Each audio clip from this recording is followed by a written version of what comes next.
Good morning. You're listening to WNHHLP 103.5 FM, New Haven's home for community radio. We're streaming live from downtown New Haven, Connecticut, and live on TuneIn Radio. I'm your host, Mubarakah Ibrahim, and this is Mornings with Mubarakah. Welcome, welcome, welcome. It is Wednesday morning, and you notice that I said something different as I opened the show. We are not in Beaver Hills today. We are downtown New Haven. We are back in the studio today, and we are interviewing and have with us Dr. Alice Forrester. Thank you, Alice, for joining us. Thank you. Very excited. Today is a beautiful, I don't know if it's fortunate or unfortunate that it's fall weather already. Like, I don't know if I'm ready. Like, I was walking down the street the other day and I looked in one of the store displays and there was a wool coat in the display. And I'm like, no, please, not yet. I'm not ready. I am not ready. It just seemed like summer went by so fast. It did. It really did. And it was so hot. It was like hot for 2 weeks. Okay, now it's fall. Right. So hopefully it won't get too cold too quickly. But it's a nice day today. It is a beautiful day. It is an awesome day. So today we are talking about, so one of the things that I have tried to do this year on the show is really bring light to the intersection of all of the wonderful, powerful women in New Haven. And I am always interested in not just what people do, but why people do what they do. That's always been an interest and a fascination of mine because I think human beings are just interesting people. And women in particular, because we are such an intersection, as a big old intersection myself. Mm-hmm. I recognize that women are such intersections of so many different people and lives and interests, and we should not make them one-dimensional. So I am excited to talk to you today. Me too. Awesome. So Alice Forrester is the CEO of Clifford Beers, family and clinic, which serves families and adults in 18 towns throughout the greater New Haven region. She has a PhD in clinical psychology and a master in drama therapy. Can't wait to find out about that. In her 20s, she was the founding member of a women's collective theater space called WOW, where she wrote, directed, and designed multiple performance art productions in New York City. Her passion continues to live in creativity, advocacy, and social change. So let's talk a little bit about, people who listen to the show know that I love chronological order. It's just my way my brain works. Mm-hmm. Good. So, where did you grow up? Okay. Tell me about your childhood. Well, I grew up in Rahway, New Jersey. I was actually born in Bayonne, which is very, very close to New York City. My parents lived and grew up in Jersey City, and then they moved to Bayonne when they had us. And then in second grade, I moved to Rahway. And in those days, Rahway was a little country comparatively to the city, and I went to St. Mary's School, Catholic school in town. I'm the oldest of 5, 4 girls and 1 boy. Okay. And I went to all girls Catholic high school. Wow. Okay. So you have history. Excuse me. I also have allergies because I grew up in New Jersey. Because you grew up in New Jersey. You have a history and interest in art. Where did that come from? Did that start My young? parents always wondered too. Neither of them. My dad fixed typewriters for a living, and my mom stayed at home with us and then was trained as a secretary and then went back in accounts payable when we got a little bit older. So I was a bit of an anomaly in the family. My other siblings are not artists. Lovely enough, all the second generation, a lot of them are artists. So it wasn't just me who came out as an artist. So I loved art and drawing and painting when I was younger. And then in around 7th grade, there was a local community theater called the Revelers Theater, and it had a teen program. And so I got involved, and I was just helping out, and I loved it. It was so exciting to do theater. And it was nice because it was the adults who was a community theater, so they did theater, and then they helped the teens direct some productions. And the very first time I ever did anything public was I think I was in 8th grade. We had a parade, informal parade down Main Street in Rahway, and I had a refrigerator box on me. We were advertising our show. I don't know. Stopping traffic and navigating people was probably early on was something that I was used to. But I did a lot of theater then and helped out, and I liked doing sets. And acting wasn't really. I thought I was going to be an actress, but I liked doing it. But it turned out I actually began to really love directing. Oh, really? Oh, Yeah. okay. So I went through high school, and excuse me, the school never did anything other than musicals, and unfortunately, I can't sing or dance. Although I tried. So I was always in the community theater, and then I was the president of the drama club in high school, and we tried to do plays that were more dramatic in the school. And I actually, Sister Regina, who was the principal then, found out that I was directing a play. I forgot to tell them. And the janitor had been letting us in to do rehearsals, and we had boys from the local all-boys school come in, and she found out about halfway through and said, "What are you doing? You're doing this play. You can't come in. You don't have an adult, supervising." And I was like, "Well, we're fine. We're doing well." And she shut it down. So Really? So I've always been a little on the edge of like just doing my own thing. Mhm. And in my family, that was, they kind of just expected that of me. Yeah. And then I went to, my parents were not up for me to go to college. It was in the late 70s, 76, I graduated high school. And they both worked really hard in their life. And they said, get a real job. And Really? my mom thought I would make a good secretary and or a airline stewardess because I like to travel, she said. Oh, really? So they were not in support of me going to college. It's always a very unusual thing. Usually parents are like, go, go, go. But it wasn't in their background. Okay. And I insisted. I filled out all the forms and paperwork, and I went to college. And I was always very interested in art and history and philosophy, and I took a lot of those courses. I didn't really have any guidance, so I just took whatever courses looked interesting. What was it that made you insistent on going to college? Yeah, that's a good question. It wasn't that everybody in my class went to college either. I think I think at an early age I knew that I wanted more. I didn't really see myself staying in Rahway, getting married, having kids, and working a 9 to 5 job. I worked very hard. From 13 on, I was a babysitter, and 16 on, I had almost a lot of hours part time in an A&P grocery store. And it was funny because when I worked at the A&P, they were trying to encourage me to stay there and go into management. And I knew that's not what I was going to really do it for me. And I think I had been exposed enough to the arts to know that there was a world bigger than Rahway, New Jersey. Now, how much older are you than your next sibling? We're 2 years apart each. So were you making it hard for them? Yeah. I'm gonna have to ask them to listen to this, and they'll call in and say yes. I was a bit. I sort of pretended I didn't have any siblings, and I kind of acted on my own.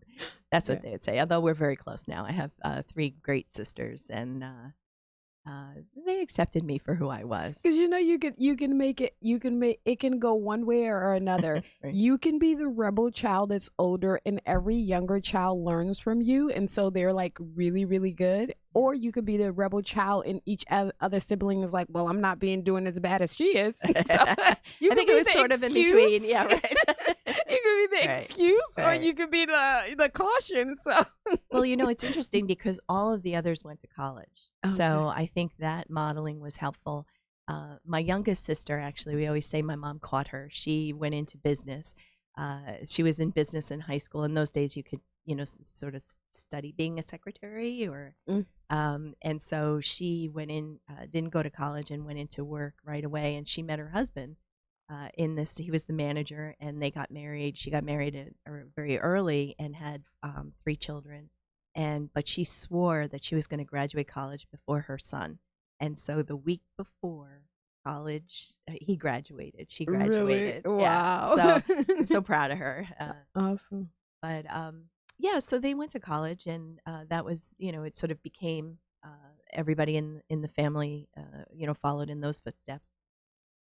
At around junior in college, I realized I had to pick a major. So you just These went days, you just wanted to go to college. You didn't I even didn't have know. a No, have no, a no. I thought I was going to be an actress. I thought I was going to, sort of, I don't know what I thought. I thought maybe I'd be like Oprah or like on a news broadcast or something. The Okay. news broadcasting was very big in the 70s. And then I looked at all my credits, and it turned out that I could graduate with a degree in art history, which I loved. I was very visual. I loved looking at art. I loved studying history through art. And Do you paint or draw or do anything yourself? I do secretly, although I have this fantasy one day that's all I'll do. I don't paint pictures as much as I decorate furniture. I paint furniture, wood furniture. Oh, okay. I love doing that, and I love making gifts for folks. I think that's fun, when you're for a wedding or something, to make a piece rather than, buying something. But yeah, so I graduated with a degree in art history. I was able to get through school in 3 years, Mm. and my fourth year, I started graduate school. I went to a state college in New Jersey it was called Kane State then, Kane College. Now it's Kane University.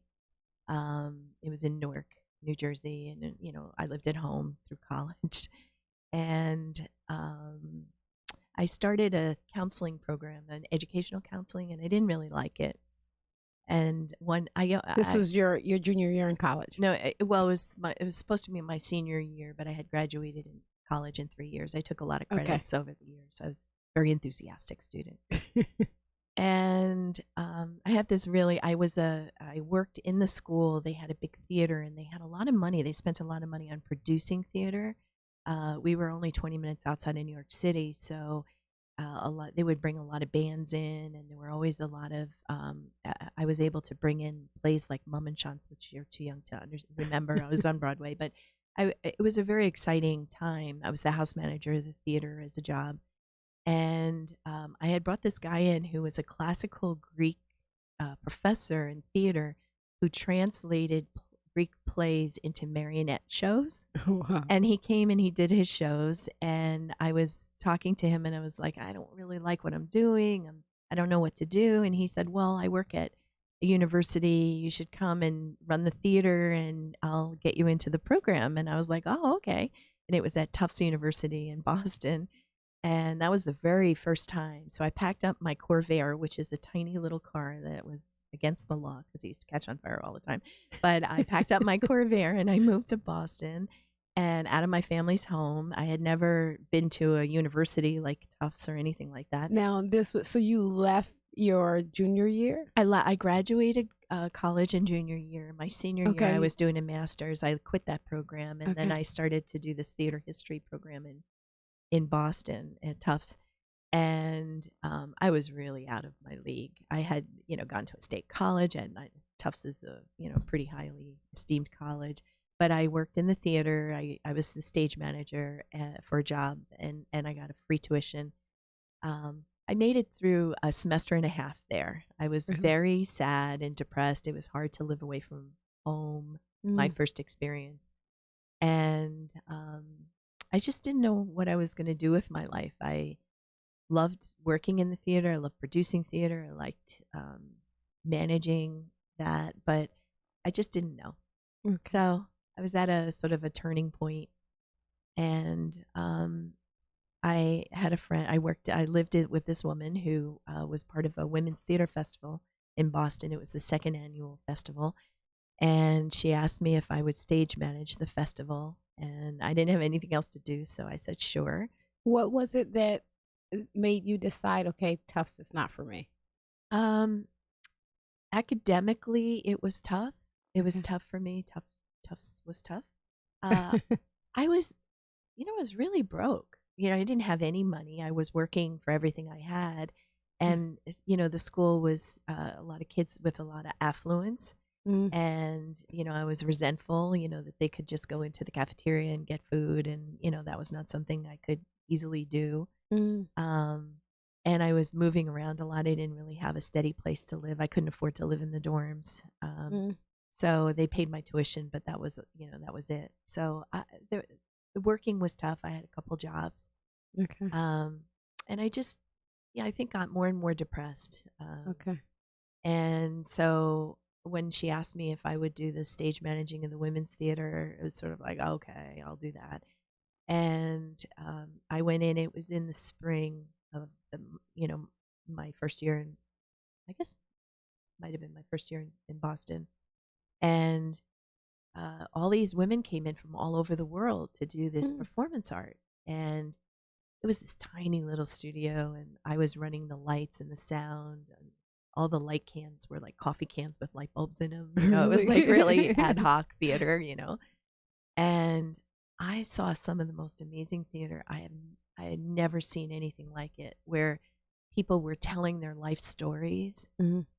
and they were becoming they were artists, but they were performing. And performance art was just really starting in the early 80s, and it was just an amazing experience. And there was this one show called Split Britches. Three women were in it. Deb Margolin, who's a professor at Yale now in the drama, in the undergraduate drama. She's a playwright. Lois Weaver and Peggy Shaw. It was one of the first times they did their show, and it was an amazing show. And after the show, I went up to Lois and I lied and I said, I'm moving back to New Jersey. And if you ever need anyone to sweep your floor, because they made a mess in the show. It was about three women living in a one room house in Roanoke, Virginia. And they had corn and flour everywhere. And so they called me in July, Really? and I was like, oh, I'll be there. And so I stage managed their show in August in New York. And then they said, well, we're So having did you move back home? I did. I moved. I Okay. had a boyfriend in New Jersey, and so I moved back into his place. And so when I did their show, and then they asked me if I would stage manage the next women's festival in New York, and I said sure. And they said they had about 7 theaters running, and I ran one of the theaters, lighting, sound, all tech, and all Mhm. that. And I told my boyfriend that night, I'm going to go check out this thing that they've asked me to do, and I'll be home later. And I never went back. Oh, I really? stayed in New York. I joined this women's movement and women's performance art, and there were about 30, 40 of us after the festival, and we raised money to open a small women's theater on 11th Street, and now it's actually 35 years later, it's still there on East Wow. 4th Street. We moved into a nice big loft space, city space, and I directed, designed, and created women's theater for, about 10 years. Wow. So you just left and said, I'll be back I'll and be didn't. back. And he Yeah. called me at one point and said, I have your stuff. And I was like, yeah, throw it away. And yeah, Really? it was terrible. I was very impulsive, I guess. But it was the most amazing time of my life, because it was New York in the 80s, and Mm, performance art was just starting. And I could, write, direct, perform, design, work. And the greatest thing about this space, the reason why it's still open, 30 some years later, is that we called it a collective anarchy. So it was, we took no grants, no outside grants, and there was no judgment on your aesthetics. So if, you did theater that wasn't so good, it didn't matter. What mattered is that you would work on another woman's show. So you got time, meaning you got weeks in the theater if you worked on other people's shows, and oh, wow. not Really? just acted, but like you had to really stage manage, house manage, do work on other people's work. And that's how it survived all these years. And does it still work on that philosophy? Absolutely. You go to Okay. a staff meeting on Tuesday if you want to join in New York. I go to 59 East 4th Street, yell, "Hoo," and someone will throw you a key. You'll come down. You come up to the Really? theater. Yeah, you've joined the collective. You're interested in time and space, and they've been through the years. A lot of lesbian theater, a lot of women's theater. Then, during the trans movement, a lot of different trans and um, different. It's diversified quite a lot over the years, but it's an amazing space. And it's the Mm, philosophy is this women's philosophy is that I'm going to support your work, and then you'll support my work. wow. And yeah, it's called WOW. Oh, It's Women One World was what it meant. And so I wasn't the founder. I with like 25 other women. We were the beginning group, and it was just an amazing time. And I worked to support my habit. As an artist in New York in performance art, you didn't really make money. You get half the door at WOW. WOW would get half the door, and the artist would get half the door. Okay, so you put on a production and you get half, and they get half, and then you also contribute time to someone else's. Yeah, and so that is a very interesting model, business model. Great. It was great, and for me, it was you working with non-actors. So you're working with women who were interested in joining a community and being together, and a lot of it was personal stories, sort of narratives around their experiences. A friend of mine who's a professional actor, Maureen Angelos Mo, and I did a play called Fruits and Vegetables about our family. We both had some interesting family experiences, and it was really fun. But I learned a lot about working with people, getting them to tell their story. And around 10 years after that, I was sort of in that place where a lot of my friends were up for, they were, getting Tony Awards, and we're moving more into the professional theater. And I was up for the directors, the Dramatist Guild had a director's internship program. And out of, hundreds and hundreds of people, they picked 12 people to be director interns. And I got picked. And that would mean I would go to a community theater somewhere in the United States, and I would become a director, learning to direct theater, professional theater. And then I got a call or a letter in the towards the end of August, and they said that they could only had enough for 11 people, so they knocked me out of the group. And so it was like, I don't know what I'm going to do with my life. I don't, And I how have old to are you do at this something. point? I was probably in my around 29, 30. Okay. And I was like, I don't know what to do. My life story is always someone walked over and said, "What's up?" And this woman walked up, and I was working at a summer camp for kids, and I was directing a lot of shows, and her kid was in my show, and she goes, "You look upset. What's wrong?" And I said, "I just found out I didn't get this." And she goes, "Oh, I work at NYU, and they have this thing called drama therapy." Because I was saying I don't know if I want to become a therapist or do art, do drama. Let me. So you had your degree. So you graduated with a degree in art history. I have an undergraduate in art history. Okay. I started 2 master's programs, which I never finished. One in educational counseling, the other in theater history.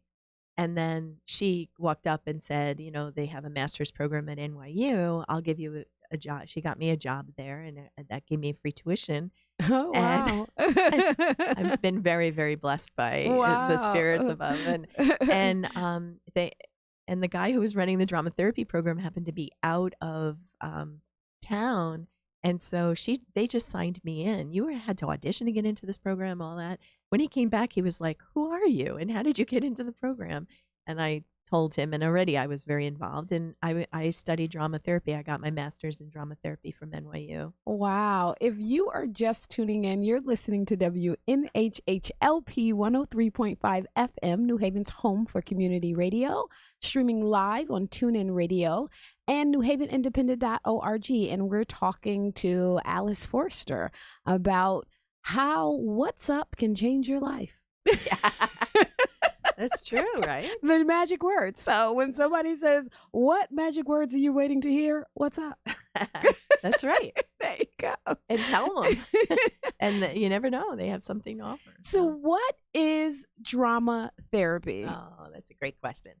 So it's really the utilization of theater and theater activities to help a person gain self-awareness, understand their mental health issues if that's what they have.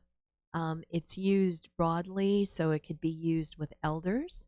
I did one of my internships in a geriatric setting, and that was very fun. And we did plays for the holidays, or it could be used with little kids to learn self-control. Theater has sort of the best of everything in it because you learn self-awareness, you get self-esteem, you learn control. a friend of mine used to always say the only way home is through the show. So you really have to show up. You have to do the work, right? Mm-hmm. No matter what, people are depending on you. And probably the most life changing experience I had early in drama therapy was I did an intern at the West Haven VA with Vietnam veterans. Okay. And you're like, you did play therapy drama with Vietnam veterans? And I was like, yeah. And I had gone, remember, 10 years of women's work. Uh-huh. And it took me a minute to realize, oh, the vets are all guys. Um, but it was an amazing political experience to work with people who lived in and had been sent to Vietnam, who were 20 years out, who were suffering so greatly from Mm, that experience, both physically and mentally. mm, And to work with them and to hear their stories and to hold those stories was really life changing for me. mm, And it really gave me a perspective of what trauma is and what the role the world and the community plays in supporting folks who've been exposed to trauma. mm. So with drama therapy, are they acting out their life or do they act out a play? Well, you could do it in, there are drama therapists who have different styles. I worked on an improvisational base. Mm. So I had a private practice in drama therapy. I studied in a method developed by a guy here in New Haven, David Reed Johnson, who runs the Post Traumatic Stress Center. And he's developed a model called developmental transformations. And it's really pretty simple. It's this idea a person comes to see you, they tell you their life story.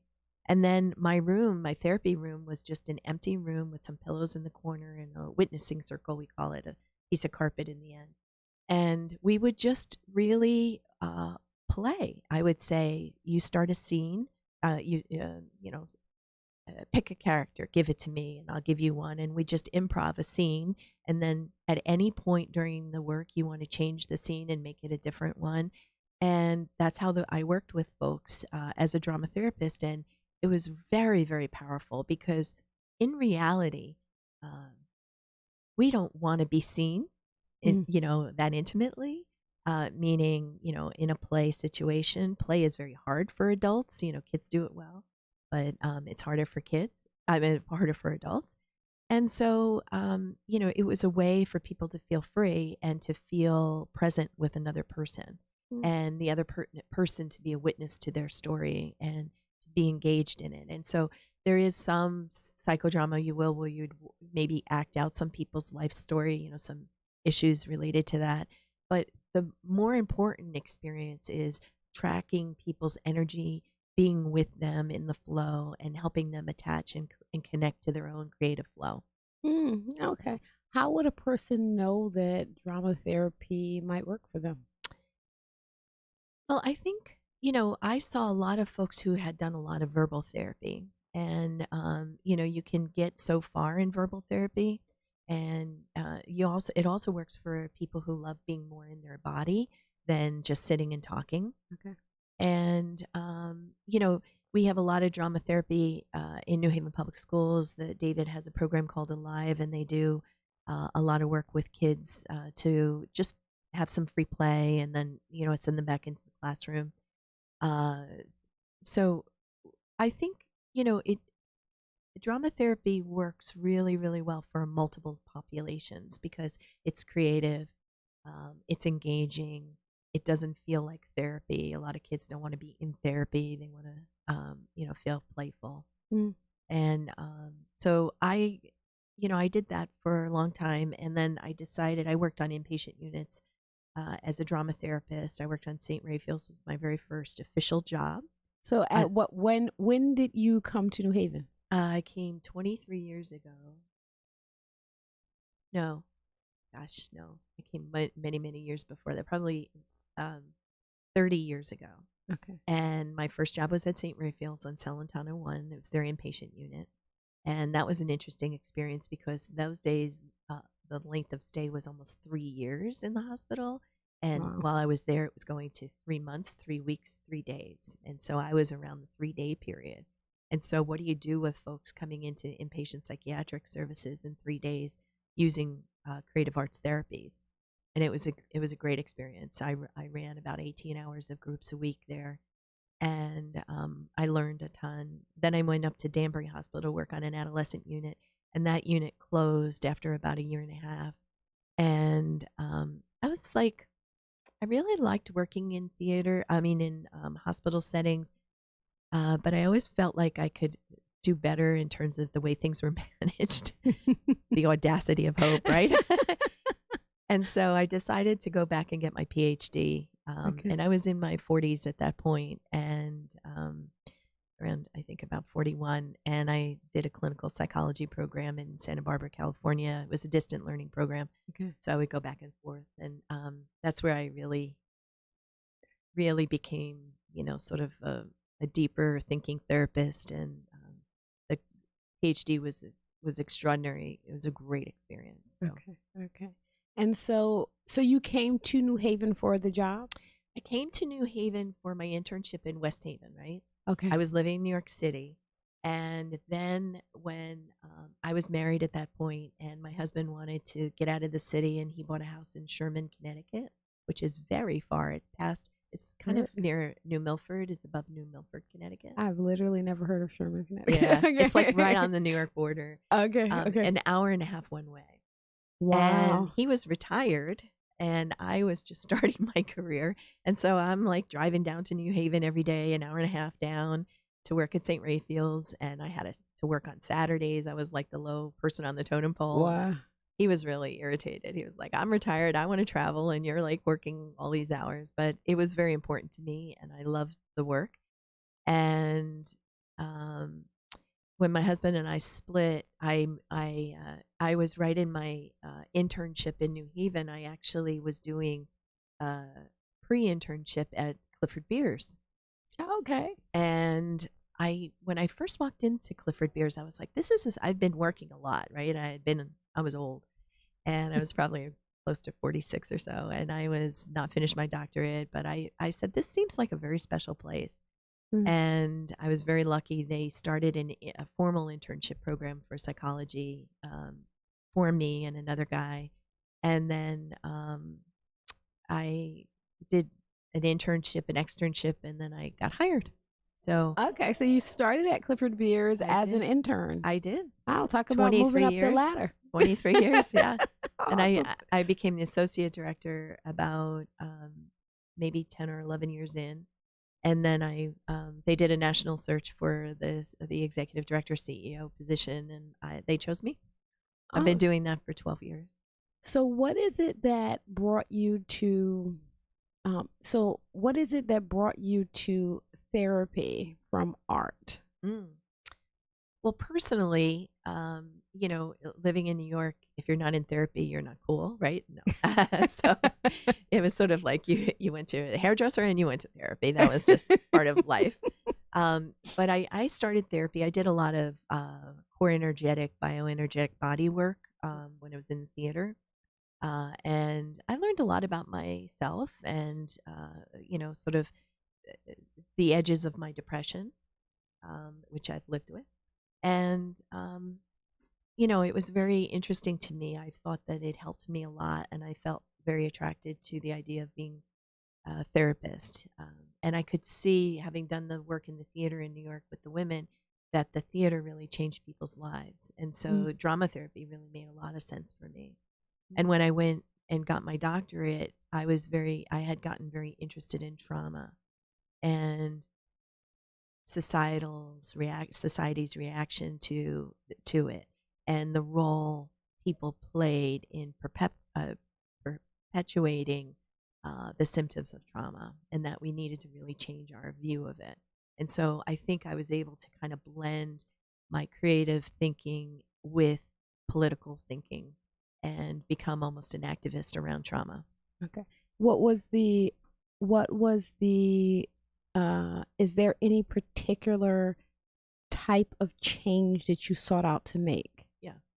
So I don't know if you know much about Vietnam and what happened in Vietnam. So, especially towards the end of Vietnam, the American, we were all so upset with the war and the protest against the war.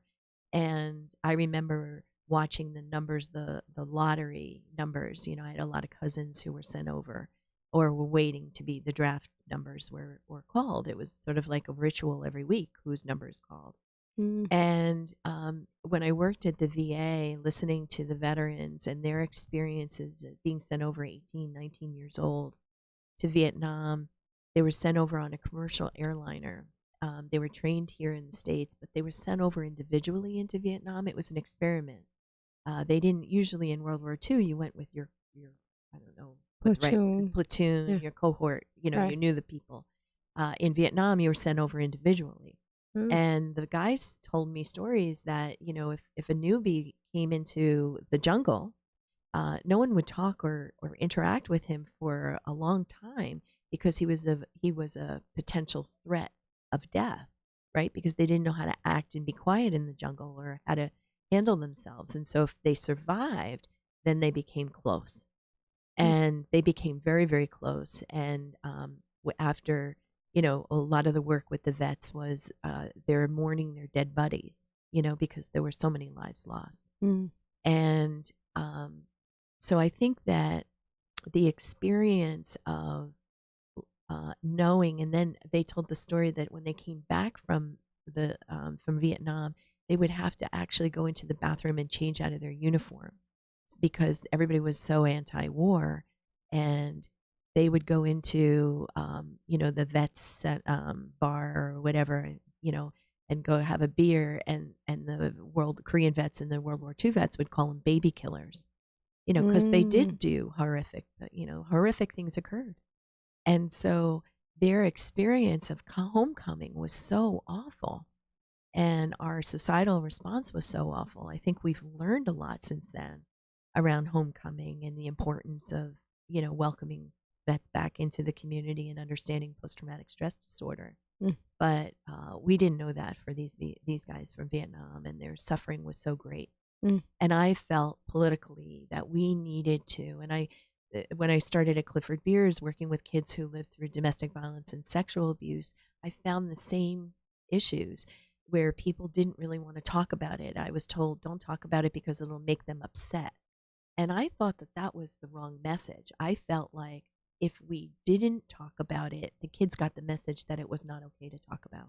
Mm. And so I really investigated that. I did my dissertation on disclosure of sexual abuse and talked to girls about their experiences. And I really feel like we need to admit that we live in a world where there's lots and lots of exposure of chronic adversity and trauma. It does neurological, biological, social damage. And we need to own it and address it and do early intervention and prevention so that our kids can be thriving and well. Mm.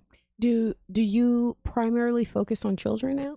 Well, Clifford Beers is primarily a child serving agency, although we have an adult license. We see some adults who are related to the families. And we recently opened in Hamden a large integrated care center for children and adults living with autism and intellectual disabilities. Oh, okay. So it's a life course center, we call it. Mm. And we have a lot of adults there. And we're opening actually adult services in the fall. We're going to be rolling out more formal adult services with a separate space. So let me ask you, as a therapist who have the experience of hearing so much of other people's trauma, how do you practice self-care?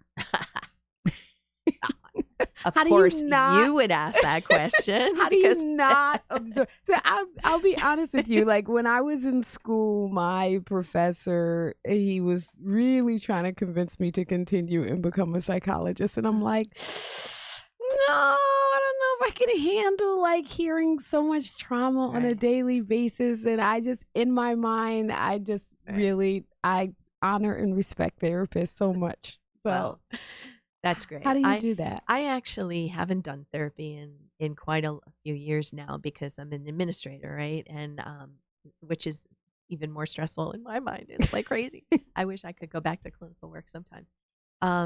Self-care is an enormous challenge. It's an enormous challenge as an administrator running an organization where I know that my staff are folks who work there hear, you know, horrendous stories over and over again. and the pressure we have in healthcare to deliver services, right? You have to see your patients, you have to make your numbers. Productivity is, really critical because we're so underfunded, Mhm. for the services. So it's a real dilemma around that. And, we do things at the clinic for self care, although I was joking, it wasn't so much self care. Yesterday, the billing department brought cookies in for everybody, cookies in for self care. And then 2 weeks ago, we brought the Ben and Jerry's truck in. So I don't think sugar is the best. We should bring you in for a nice physical fitness Absolutely. workout. But you know, i- I've had, personally a lot of pressure. Right when I got the job, my partner and I adopted 2 children, and now we have 3. And so I became a mom and a leader at the same time. Mm. And, I gained a lot of weight. I didn't work out. I really did used to work out, and I stopped that. And, um, work is exciting and interesting and very, consuming. But self care is tough. I read a lot. I read a Mm. lot of detective stories. I have a Nook with 800 books on it. I can read a book in a day. So, Really? yeah, Wow. it's not the healthiest thing, but I do love to read. Do you as an organizational leader um e- encourage any particular type of self-care for your staff? Is that something that you I well, we do a couple things. One is we have very good time off benefits. We have sick time as well as paid vacation, and we're a union, so folks have fought for those, times well. So we definitely encourage people to focus on their family. If they need mental health day, do that. Um, have you ever had an experience of a employee where you knew they needed some mental health time off, and how do you respond to that? Sure. Well, we have an EAP program, and we definitely have a very good human resources department. And, people confide. I don't actually, and appropriately so, know people's background or, what's going on for them, but we really do encourage people to take care of themselves Mm. and their families. We try to be a family friendly center. We have paid, we have maternity and paternity leave. Hopefully people have some time off paid, saved up so that they can get paid, through 100% of that. Mm. So um, we do a few all staff events a year, and one is always focused on self care. Mm. We have a good healthcare benefit program that has a lot of different health memberships to gyms and different things that people do. And we do a wellness Monday. Every Monday, we have communication around wellness activities for folks. So we, try to communicate to staff what they can do or Mm. opportunities that are open to them. Awesome. So we have a few minutes left to the show. And you have lived a very interesting life and a lot of changes. And you seem like when you decided you wanted something, you just went for it. You sound like my mom. She always like, you make up your mind and you're there tomorrow. So Really? yeah. Really? Really?